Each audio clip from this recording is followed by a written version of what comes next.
How do you take a hero that's kind of been forgotten and turn him into an absolute icon? Well, you break him. You completely and utterly break him. Today, we're going to talk about how one of the most influential writers in comics took a simple, almost quaint champion and just systematically tore him apart, only to rebuild him into a legend that would honestly change the game forever. Okay, just look at this transformation for a second. On the left, you've got the original Captain Britain. He's a local hero, a little unsure of himself, with a symbol that, and I am not making this up, people, thought looked like the quality seal on a carton of eggs. Then look to the right. That's what he became. A guardian of the entire multiverse, a complete being, literally forged in the abyss. The gap between those two? Well, that's one heck of a story. So, here's how we're going to break it down. We'll start with his humble origins as a quaint protector. Then we'll see how a master architect came in to deconstruct him. We'll witness his shocking death, his incredible rebirth, and finally, how his journey became a literal blueprint for creating modern comic book legends. Right, so let's start at the very beginning. Who was this guy, Brian Braddock, before he was taken apart and put back together? Well, he was created by American writers specifically for the British market, and it kind of shows. He wasn't a soldier or a billionaire. He was this bookish, uncertain scholar. He gets chosen by these cosmic wizards only after he humbly picks an amulet for protection instead of a sword for conquest. But the best part really is that lion symbol. It was so goofy that it reminded people of the logo they put on eggs to show they were high quality. So yeah, he was a good guy, but not exactly the kind of hero you get excited about. And honestly, that was by design. The early stories were meant to be safe and simple. He was just a local champion for local readers. But that simplicity, it put a hard ceiling on his potential. He was a character who was practically begging for a much, much bigger story. And that bigger story showed up in the form of a young, visionary writer named Alan Moore. Now, at a time when superhero comics were pretty predictable, Moore came in with this totally radical new approach that would change everything. Not just for Captain Britain, but for comics as a whole. Moore's signature move was deconstruction. Now, this isn't about just ignoring a character's history or hitting a reset button. No, it's about digging into that history, respecting all the continuity, and then using it as the raw material to systematically take the character apart. And the goal? To find their absolute core and then rebuild them into something way more compelling. And to deconstruct a hero, well, Moore created the perfect tool for the job, the Fury. This thing was not your typical villain, laughing maniacally. It was a symbiote, a relentless, unstoppable machine. It didn't hate heroes, it didn't feel anything. It simply identified superheroes as targets and then eliminated them. It was basically a force of nature. And where does all this go down? In a place specifically designed to break heroes. Earth 238, a dark, dystopian version of Britain where being a superhero is illegal, the public is crushed and hopeless, and things are just grim. This wasn't a world that needed a savior. It was a world designed to kill its saviors. So, with all the pieces on the board, the stage was set for one of the most brutal, shocking, and unforgettable moments in the history of Marvel UK. Moore just rips away every single safety net that superheroes usually have.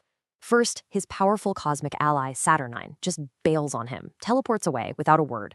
Then, the Fury brutally murders his little elf sidekick, Jackdaw, right in front of his eyes. With his arm broken and no hope of backup, he's left totally, completely alone to face this machine that you can't reason with, you can't outsmart, and you can't beat. And this quote just perfectly sums up Moore's whole approach here. In this story, all the usual rules that protect heroes, they're gone. The cavalry is not coming over the hill. There's no deus ex machina. There is just a broken man and an unstoppable machine. And the final confrontation happens in a graveyard filled with the bodies of other fallen heroes, many of whom were actually based on real forgotten characters from old British comics. See, Moore wasn't just killing a character here, he was symbolically burying an entire era of simpler, safer storytelling. The result is, well, it's inevitable. The Fury finds its target, and Captain Britain is killed. No tricks, no last-minute save. The end. Or so it seemed.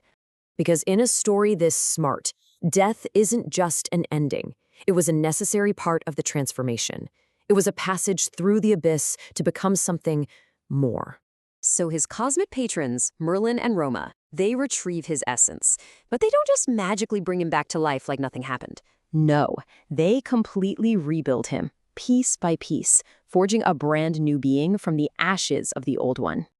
And this wasn't just a costume change. This was a fundamental shift in his very purpose. He goes from being the champion of one little island to a guardian of the entire omniverse. His perspective, his power, his responsibilities, they all just became infinitely larger. A transformation this powerful was only possible because of the incredible chemistry between Moore and the artist Alan Davis. As they worked together, Moore started writing less dialogue because he learned to trust Davis's art, which was becoming more and more dynamic to tell the story visually. It was this perfect harmony that created such a deep, resonant narrative, where the words and the pictures were truly equal partners.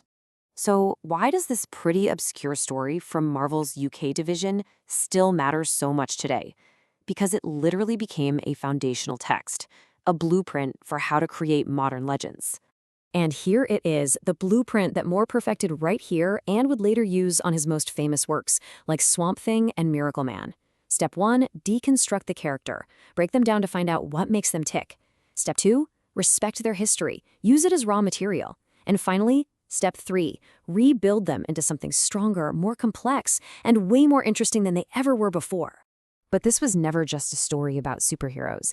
It was deeply political. The main bad guy, Mad Jim Jaspers, is this reality-warping conservative figure who wants to eliminate anyone who's different. It was a pretty thinly veiled critique of the Thatcher government in Britain at the time. It grounded this cosmic fantasy in a very harsh, very real-world reality. And Moore even left this permanent, subtle little critique embedded in Marvel Comics itself. He's the one who designated the main Marvel universe as Earth 616. Why that number? Well, it comes from an early biblical interpretation of the number of the beast. It's this quiet, intellectual little jab that has stuck around for decades. Despite all its brilliance, this story is still kind of an overlooked milestone. It gets overshadowed by Moore's bigger American hits, and some really complex copyright issues have made it hard to reprint over the years. But for anyone who's actually read it, it stands as this complete, incredibly powerful story, a key moment in the evolution of modern comics. And that really leaves us with one final thought. The journey of Captain Britain seems to suggest that a hero's true greatness isn't found in their origin story or their powers. Maybe it's found in their capacity to endure being completely broken and then to have the courage to be rewritten into something far, far greater.